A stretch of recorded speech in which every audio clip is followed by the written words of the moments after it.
निश्चितपणे मला असं वाटतं की मराठी साहित्याने, मराठी भाषेने इतकं मोठं आपल्याला या ठिकाणी सगळं साहित्य दिलेलं आहे, हा विचार दिलेला आहे।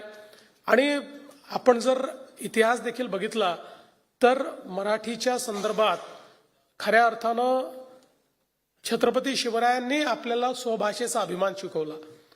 आणि ज्यावेळी छत्रपती शिवरायांनी राज्यकारभार चालवला त्यावेळी आपली मराठी भाषा ही शुद्ध झाली पाहिजे याकरता त्यांनी शब्दकोश तयार केला। आणि विशेषतः त्या काळात प्रशासन चालवण्याकरता जी मराठी भाषा होती त्या मराठी भाषेवर फारसीचं, अरबीचं आणि वेगवेगळ्या भाषांचं एक आक्रमण होतं।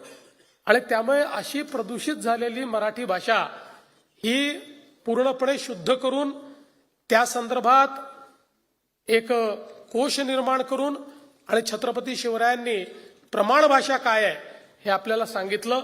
त्यामुळे भाषेचा जो आपला अभिमान आहे हा अभिमान छत्रपती शिवरायांपासून त्या ठिकाणी सुरू होतो। आणि भाषेची आपली जी यात्रा आहे ती यात्रा अर्थातच कुठेतरी ज्ञानोबा तुकोबांच्या या सगळ्या प्रवासातनं आपल्याला पाहायला मिळते।